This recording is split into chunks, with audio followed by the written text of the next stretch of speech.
Hi there, this is Carl Irwin with a quick look at some testing that I've been doing inside of MuseScore 4 using some of the features that are available to the Linux distribution branch. And I just have to start by saying that everything in the demo at the beginning is all Muse Sounds, meaning the free, not even the free, but the baseline Muse Sounds. I'll explain that in a minute. Or the classic MS Sounds from that old Fluid R3 sound font library that's always been available with MuseScore. One quick thing about the video is also that was an exercise in AI video creation. So I also was playing around with AI generative video creation. I went to Google AI Studio, used the image creation from text to kind of create an environment. And from those environment pictures, I took those to some video animation creation tools and then created animation of these performers just to see if I could create kind of a trailery sort of video that very superficially kind of resembles what's going on in the music, just to sort of playing around for fun. It's remarkable what you can do with this generative AI stuff, and it's remarkable what it can do inside of here. I mean, because we're using some of that technology in the playback for many of these sound engines. Now, this is Linux, which means that in the realm of Muse group, that makes me trash. Linux does not have access to anything but these very basic sounds. So this is for Linux, we have the Muse Sounds Manager. This is all I can get. I cannot get anything else. So I'm stuck using only this or the classic MS Sounds, which some feel don't have a purpose anymore. I disagree. I think that any sound font is usable in some kind of way. So I'm using some of those as well, actually quite a bit.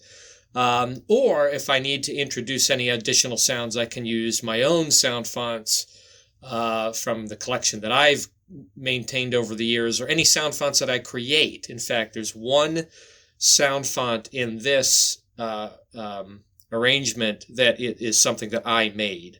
Only one, though, and I'll show you where that's used. But it's worth just mentioning. I mean, I don't know. I'm not going to move the. I'm certain I'm not going to move the goalpost on this at all. But it's worth just saying that here is the Muse Hub. This is what is available to Windows and Mac users for purchase or for download, because there's things on here that are free that are available for download, provided that you're on Windows or Mac, but not available for Linux. I don't know the reasons other than to speculate that it may have to do with third-party involvement, not wanting the material to be available for Linux for reasons I don't fully comprehend. Because, on Linux we do have proprietary software that people do pay for.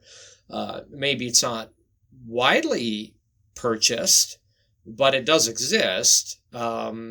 And I, as a Linux user, if this was available, I would buy some of this stuff. I really would. As I'm looking through here, particularly for, like, in this piece, I don't have any of the choir stuff that's available. I would buy Voxos for $50. Yeah, I would buy that for what it does. Absolutely. I would purchase that if it was available to me and I could have that. It would, read some of the text, at least in a very superficial way, but certainly a functional way from the score. I would definitely do that.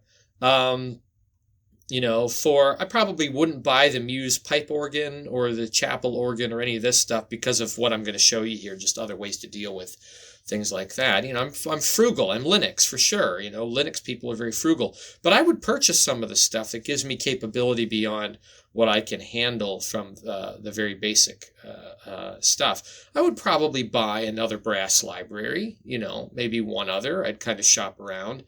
I would probably buy some of the, synthy kinds of things, any of those, keyboard or synth sort of patches that are available from some of the third-party creators. I would probably do that. It would save me some time in creating synth combinations using what's available. And there's plenty available with the, like I said, you have the sound font in there that you can use. That's got quite a lot of different sounds. A lot of the acoustic sounds in the MS Classic sound font set sounds very synthesized, and because of that you can use them as synth patches in combination. But to save some time, I would purchase some of this stuff. I would probably buy an auxiliary percussion set. I would do that, and I think a lot of Linux users would do that if it was available to us to do. Is my saying that going to change one bit of the setup? Probably not. I think people have their minds made up about what this is. The resources have been allocated for, software release as far as the teams and what's on their plate, what they can handle. But I'm going to say it anyway, so I'm just saying it, right? We don't have to be trash. We could buy some of this and would buy some of this. Anyway, so that's that. I am not using anything other than what you see here. That's it. Okay, and then the classic sounds. So let's look at what's going on in this. One thing that I'm playing around with is now that we have VST audio effects available in Linux, I'm using equalizers. So I've applied some EQ curves to some of these instruments. I'm using the ZL equalizer, which is free, open source and free. And this has, I think it's open source. It might not be. It might just be free. But I'm using a curve to boost the upper end to get more of a brassy edge on some of these instruments at loud volumes. And I just applied it for the whole part, knowing that as it's playing more quiet, more mellow, it won't trigger some of that. Those higher frequencies. So I'm applying that to the trumpet, similar curve to the trombone and the bass trombone. On these, I'm bringing out some of the low end as well. And then on the horn, I'm going the other direction, just in contrast. I'm not getting rid of some of the upper end, but I'm bringing out some of the middle muddy kind of stuff, just so it sounds a little bit more horn-like, in contrast with the more edgy brass instruments. I'm putting some cutoff on the flute and piccolo, and then also boosting some of their high frequencies to make them a little bit brighter, take out some of that unnatural kind of low end that comes with samples and a lot of sample sets, not just these ones. And then I'm using some equalizer on similar kinds of curves on the string section. I always like to double my solo strings with section strings, and then I pan them slightly different so that they're in different space. It's just something I do. I always set the solo strings a little bit lower in terms of their mixed volume. I always put a warm pad underneath the contrabass. This is just the MS Classic warm pad, warm synthesizer pad, and of course it's set quite low and it's playing an octave below the contrabass as a sub bass. So another thing that I like to do. Now for choir, I'm using the Muse Sounds choir, and I'm using only, if I zoom in here, I'm using only the syllables that are available, A, O, and M. And with that, if I can find my choir here it is. With that, I can create kind of the essence of nonsense syllables just with those three sounds. The problem is you don't have any consonant attack, and this is where I bring in a sound font of my own. A long time ago, I created a sound font that used a variety of available free open source syllables, choir syllables. I think I had ah, oo, there was an M, and there was an E, I believe, was in there. Actually, I might not have even been able to find an E. I wish I could find an E choir sound out there available for free. That'd be great because it would, I think, fill in a gap that's missing in the Muse Sounds. With an E, you could actually get a lot accomplished. It wouldn't be realistic when exposed, but in terms of bearing a choir into a larger ensemble, symphony orchestra, I think it would allow us to make some pretty compelling nonsense syllables, or even some other, I don't know, interpretive sort of singing. Here we've got another sound font I have on the voice track, and I'm using the function, the text function, change instrument. And what I'm doing is I'm just going down the list of the voices on the instrument list. And I'm switching. When you do this, it switches to another voice. I'm just substituting in the consonant sound font, the consonant articulation that I have. And I actually made these. I recorded myself. So you can hear what this sounds like. This is just the consonant sounds.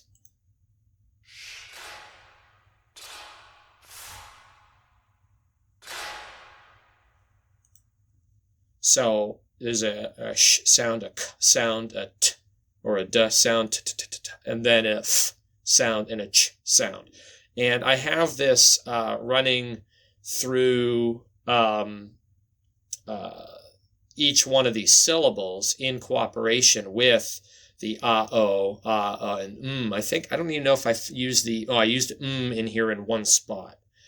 So it would be sha, then ka, nothing on the o, so it's just no consonant sound. Then the ta, and then fo, and then cha on the end. And you can hear what that sounds if we select just these instruments.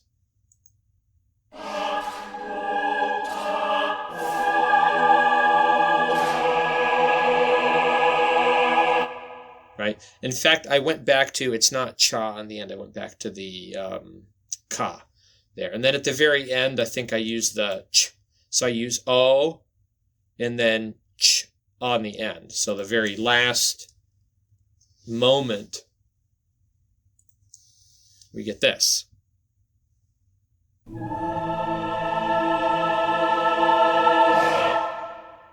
Okay, so buried in there, this kind of works. Let's look at some other stuff here. Look at just the brass section. So here's the brass complement with that EQ applied to it. I also have an EQ curve on the master output with a compressor as well to just kind of tighten down the sounds a little bit, bring the quiet sounds up, bring the loud sounds kind of down, pack it in a little bit tighter. So that on export, there's a little less compression I have to do in mastering later on. And the track you heard at the beginning, of course, was mastered. So there's no additional EQ, but I did a lot of compression and enveloping to bring up the softer sounds. Here's the brass section with all that EQ applied to it.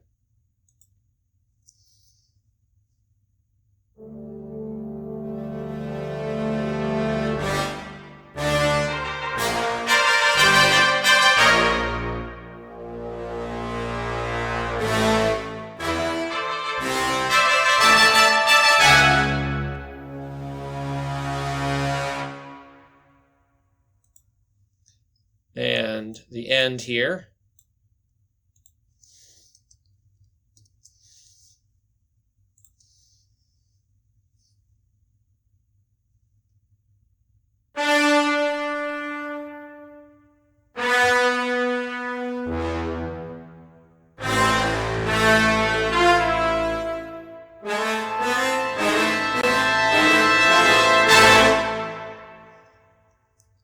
So much more aggressive than just the plain sounds with those curves on. It's a good trick for any library You don't necessarily need another set of samples to get the sound that you want. You just need a real recording. And with any sample set, you have a real recording. So use equalization or some other kind of filter to get an alteration on that sound, either in another layer or here as I use just kind of as a blanket setting over all of the instruments. So that's the brass section. Come down to the strings here. We'll listen to some of this. And because this is a mock-up, plain and simple, it doesn't have to be playable. This can be unorthodox. So there's some runs in here that I like to use cross rhythms just to make more of a sweeping motion between the string section, different parts. So they're not playing at the same rhythmic values in subdivisions, and mixing in different kinds of articulations and performance techniques to create sweeping effects. I didn't have to.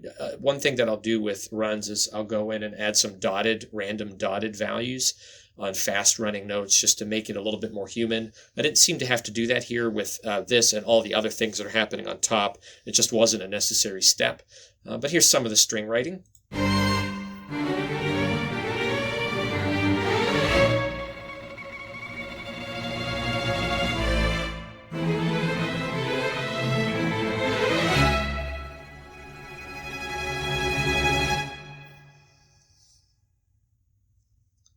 And we come ahead here.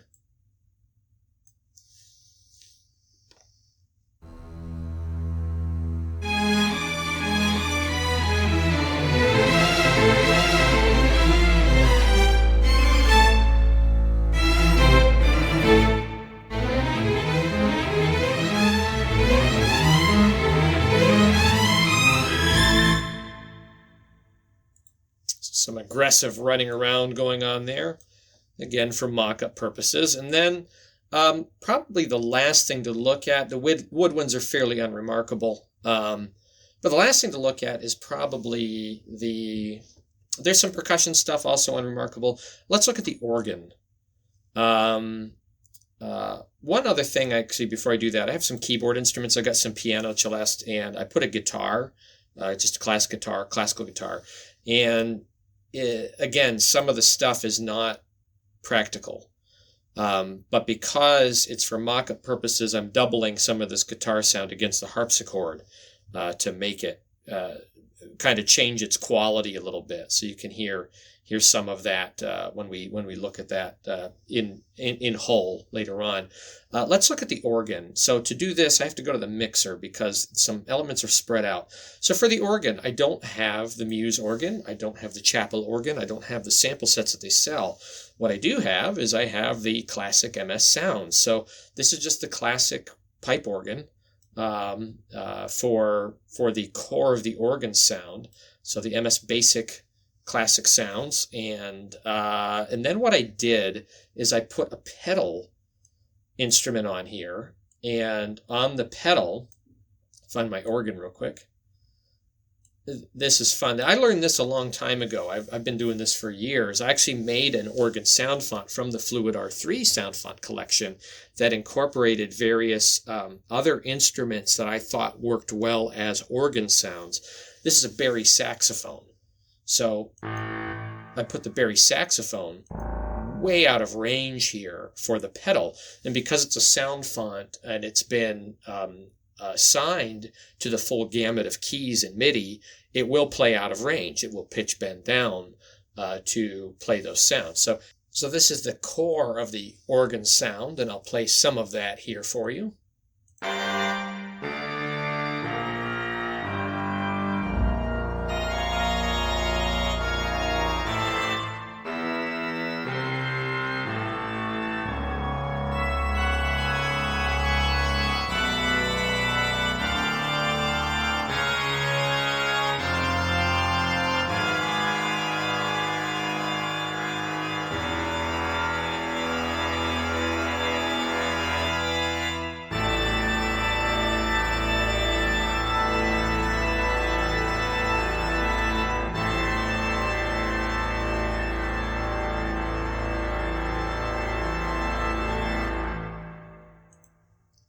works pretty well, right? It works pretty well to augment the sound that's already there. Now, I'm doubling this, though, with some other elements as well. So what I did is I have, we'll solo this organ sound and the bari sax sound. I also included in here, if we move up, on the warm synthesizer section, I always have a synthesizer grand staff in my template. I placed on there a Hammond organ. This is the Muse Sounds Hammond organ, which is a real electronic organ, and it's a real sampled instrument. So what I did is I set this kind of low in the mix with lower dynamics, and I'm just doubling some elements in here. So if we go back and we play this again, you can hear kind of how this works together.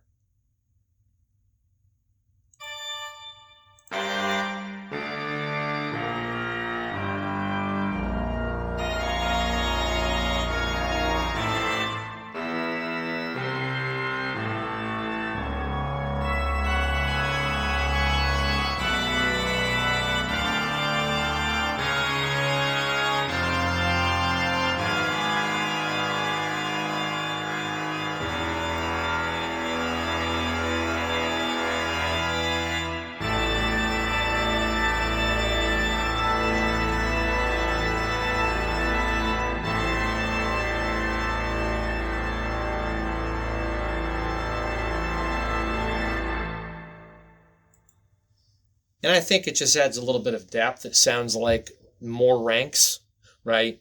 When you just have another sound playing, which is, an organ is really just a composite of different pipes. Now, on top of that, just for some emphasis, and again, this is unorthodox, but because in the interest of Mockup, you can do whatever you want. I added some electric guitar and some electric bass in there as well to kind of augment some elements of the organ. So this is a spot where you can hear that.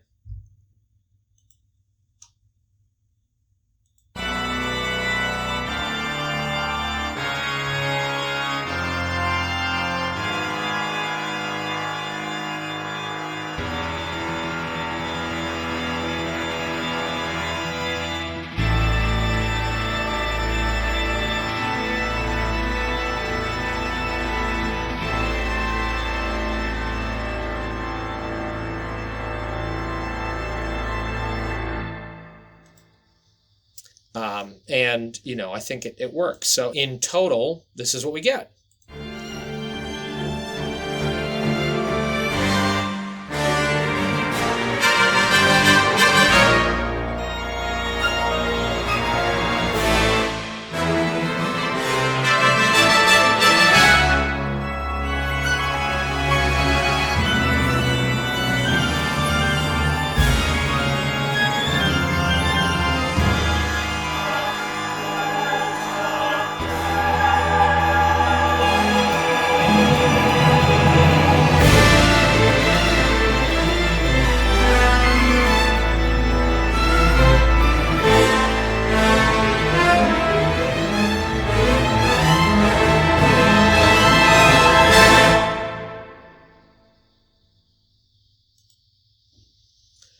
So all of that in cooperation with other, mock-up techniques that I've talked about before that I use to make MuseScore play the way I want it to.